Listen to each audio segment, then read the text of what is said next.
Now I've got this car registered as historic, it's about time I started putting it back on the road. But to do that, I need to see if it starts.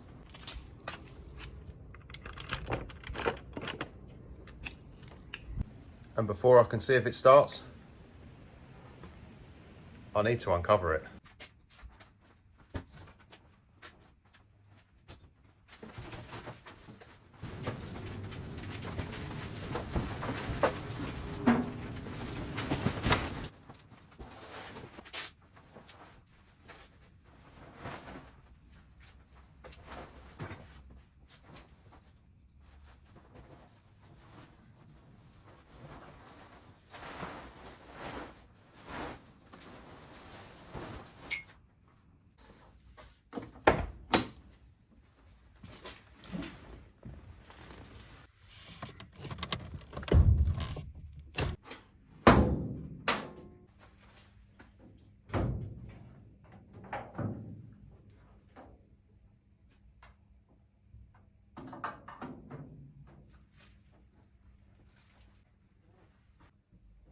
As you can see, this clearly hasn't run in some time. And what I really don't want to do is whack a battery on it and wang the key over. So we check to see if it's got oil in it, but what I want to do is I want to remove this timing belt cover, and then we can inspect the belt, and then we can turn the engine over by hand. Once we turn it over by hand and we start getting everything moving, then we can disconnect the ignition system. I'm pretty sure there's no fuel in it, because the last time I used it was about 8 years ago, and I drove it out the garage, it ran out of fuel, and I pushed it back, which is where it's sat ever since. So once we remove the cover, we can turn the engine over by hand, make sure that everything's moving slowly, then we'll put a battery on it, turn it over with no ignition, make sure we got oil pressure, then we can add some fuel.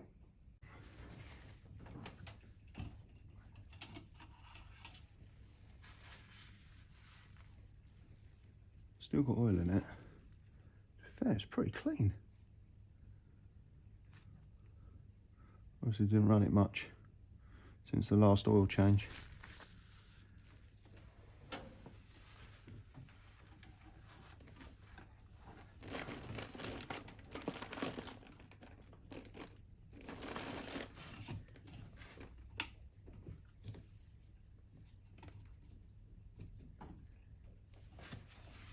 Now before I can remove the cover, I've got to take this alternator belt off, which is done on this adjuster here.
That's annoying. I'll have to take the whole arm off, push the alternator back further.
the timing marks actually are all lined up.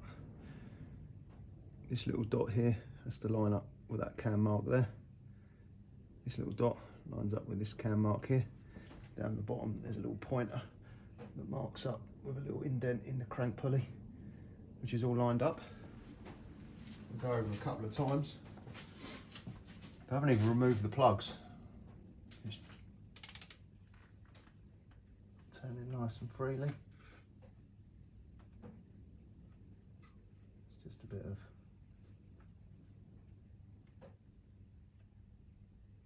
rust mark off the pulley.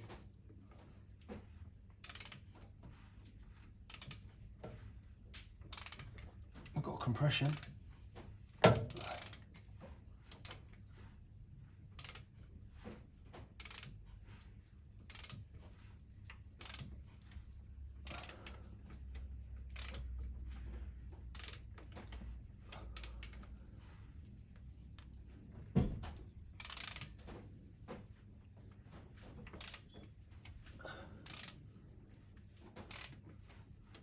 Coming back round.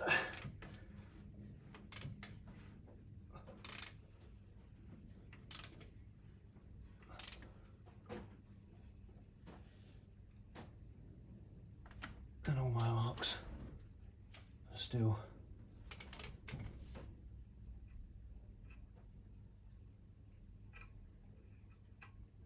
all in line. I know I said that I think there's no fuel in it, but I'm going to check because I have this cool device. I'll take the cap off, which is one of these. This thing is the nuts.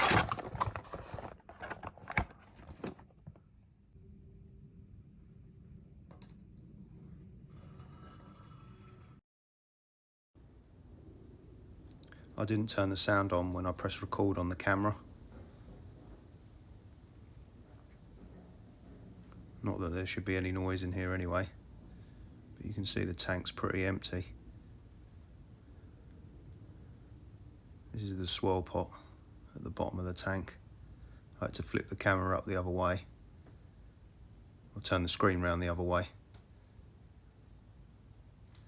In a minute I'll get a little bit closer and you can see that the swirl pot is completely empty. There's literally no fuel in this tank whatsoever. I mean, it doesn't look too bad. It's not absolutely flaking with rust.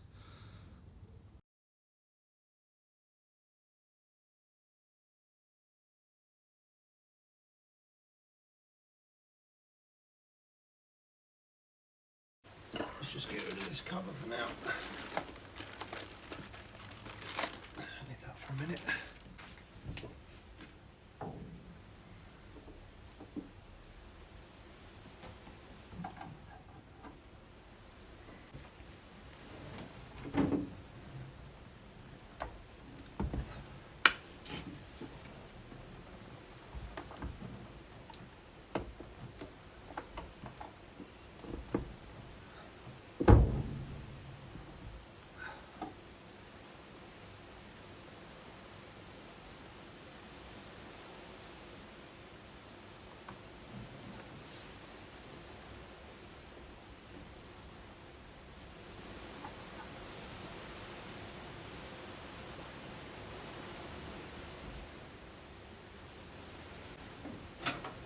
Good old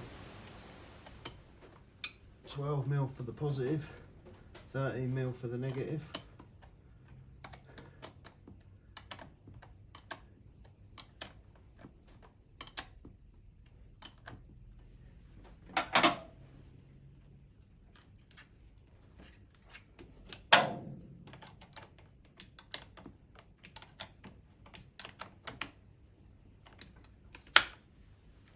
Even though there's no fuel, I'm going to disconnect the coil.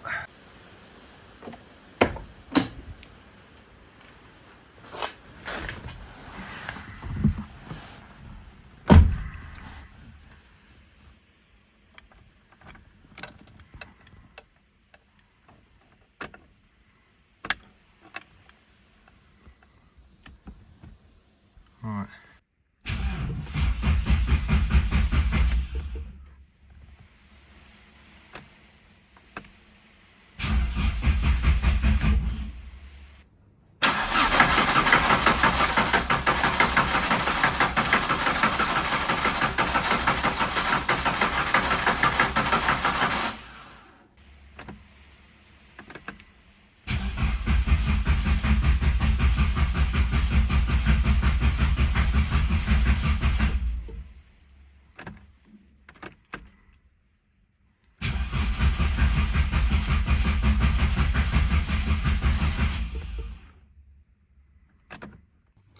getting any oil pressure.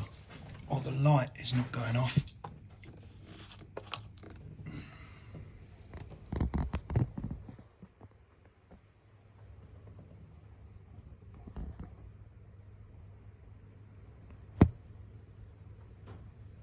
Pretty dry.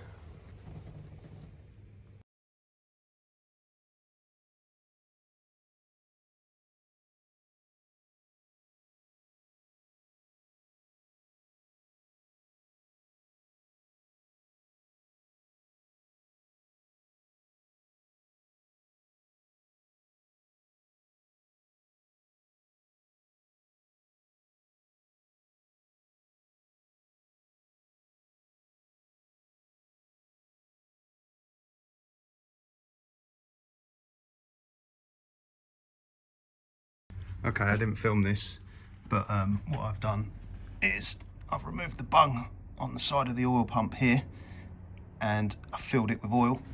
And then if you come round to the other side, where this bung is, this has got that pressure relief valve. I removed the spring and the valve, and I put an oil can up there, and I just squirted loads of oil into the oil pump, and then put the bung back on. And now you can see when I crank it, oil light is on, oil light goes out, so I must have some sort of pressure there. So let's add some fuel.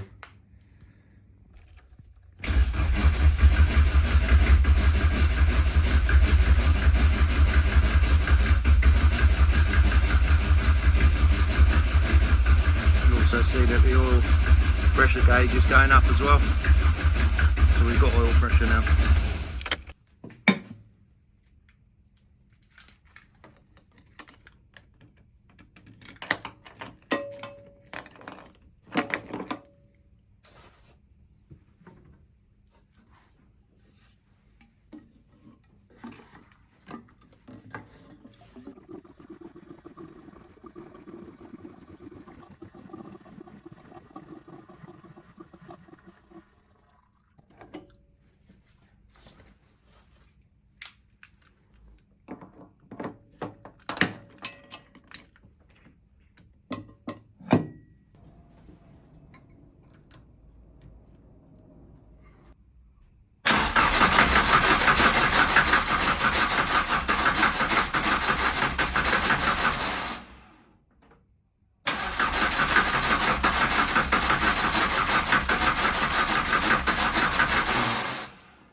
See, I've also got fuel pressure now.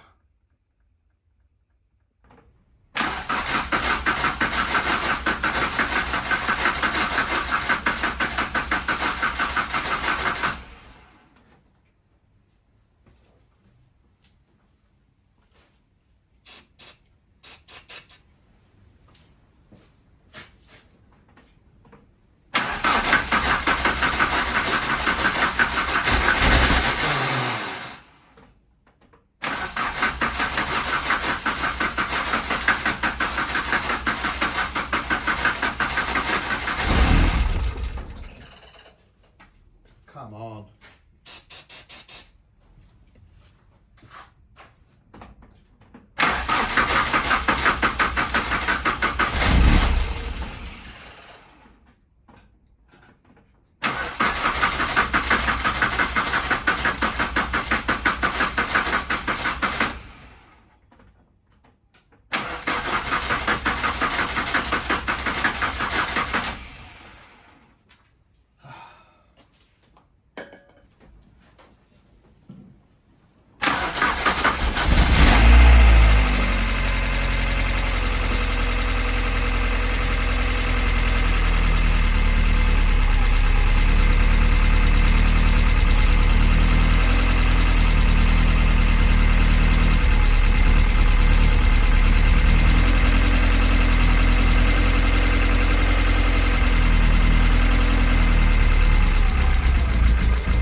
Well, it runs on brake cleaner, but at least that's a start. So we've got good oil pressure, which was my main concern, and it's sparking. It sounds pretty good when it's running. I've got fuel pressure, I've got fuel at the Schrader valve. Whether the injectors aren't opening, I don't know. Whether it's because I've decided to put E10 in it, because that's all I had. I would have thought it would have fired at least on E10. Maybe that's the issue. I've run out of time today. I need to strip the, I'll start stripping it apart next time. We can test the injectors, see if they're actually opening, see if we got a pulse width to them, and go from there. Literally, as I made that last part, I turned the key one more time and the damn thing started. So the injectors clearly are working, and it does run on E10. It's got no coolant in it, so I'm not going to run it for too long, but it's working. It's running. She's alive.